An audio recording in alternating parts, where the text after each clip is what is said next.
inspired actor here. Over a year ago, I was doing a vlog called My Comedy of Errors, in which I was showing you my work in trying to memorize a one-person show version that I'm adapting of The Comedy of Errors by William Shakespeare.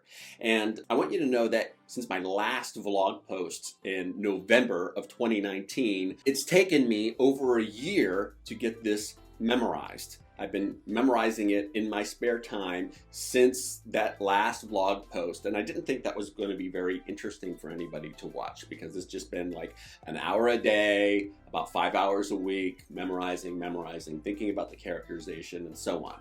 But here I am, back to tell you that I have finally memorized it, and I wanted to show you all of the characters that I have developed so far. Now, what I'm showing you is still not the final product. Think of these as sort of sketches of the characters, but they're defined enough to show somebody. So here are all of the characters that I'm working on for My Comedy of Errors.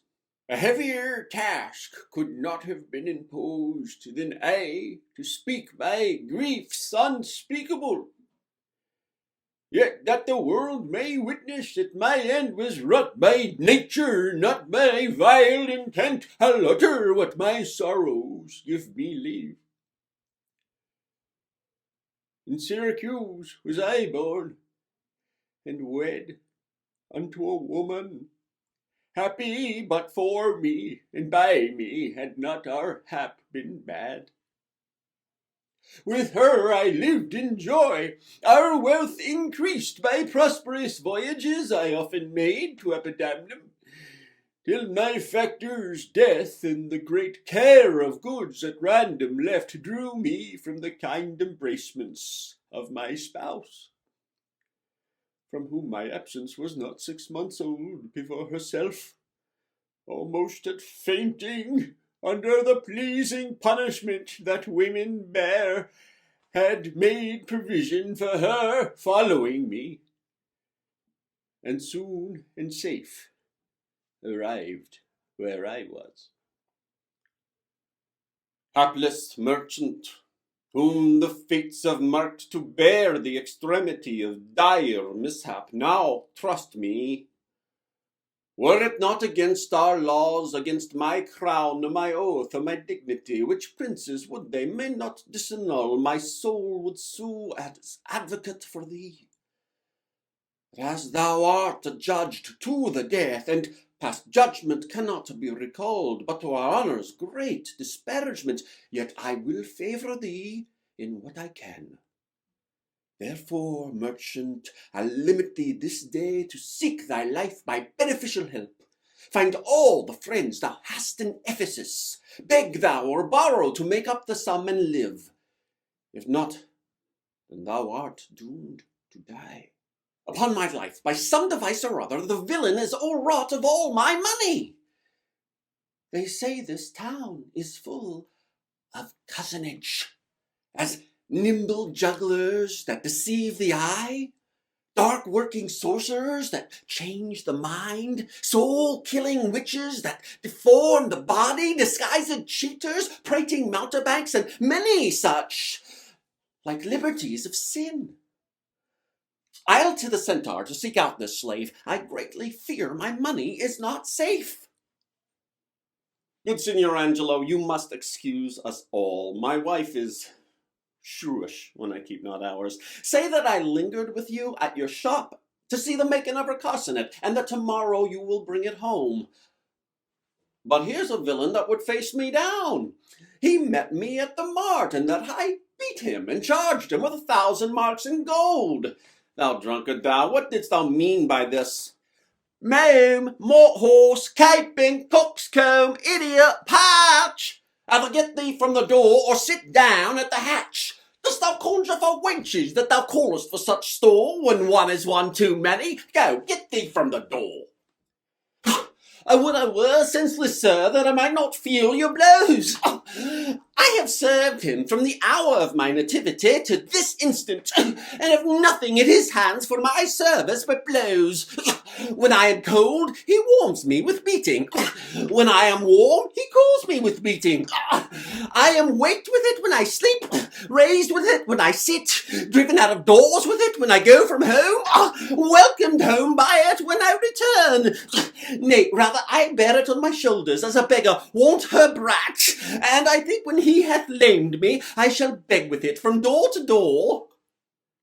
His company must do his minions grace, whilst I at home starve for a merry look.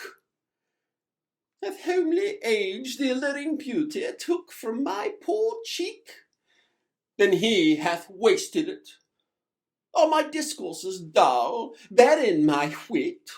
If voluble and sharp discourse be marred, unkindness blunts it more than marble hard. Do their gay vestments his affections bait? That's not my fault, he's master of my state. What ruins are in me that can be found by him not ruined? Then he is the ground of my defeatures. My decayed, fair, sunny look from him would soon repair. I know his eye doth homage otherwhere, or else what lets it but he would be here? Sister, you know he promised me a chain. Would that alone he would detain, so he would keep fair quarter with his bed. I see the jewel best enamelled doth lose its beauty, yet the gold bides still. That others touch, and often touching will wear gold. And no man that hath a name by falsehood and corruption doth it shame. Since that my beauty cannot please his eye, I'll weep what's left away, and weeping die. Never may I look on day, nor sleep on night, but she tells to your highness simple truth. Oh, have patience, sir. Oh, let it not be so. Herein ye war against your reputation, and draw unto the compass of suspect the unviolated honour of your wife. Be ruled by me, depart in patience. If by strong hand you offer to break in here in the stirring passage of the day, a vulgar comment will be made on't. For scandal works upon succession, forever housed where it gains possession.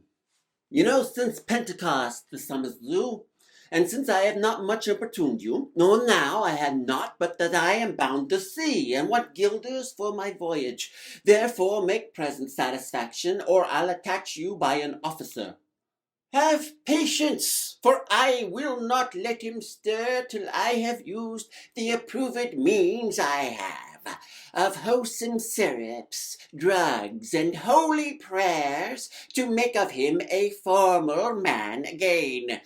It is the branch and parcel of mine oath, a charitable duty of my order, and therefore depart and leave him here with me. I do arrest you, sir. And that's all of the characters that I have worked on so far. Now, as I progress with this, I hope to show you more of my work on this play, how I'm developing it, how I'm working on the characters using the MichaelChekhov technique for actors, so that you get something out of this process, and so that you can see my work on this characterization, on this adaptation from beginning to final production, hopefully somewhere far in the future. I don't know when that will be. COVID and everything has really interrupted everybody's plans since I last did this vlog post. So let me know what you think in the comments, and we'll see you next time.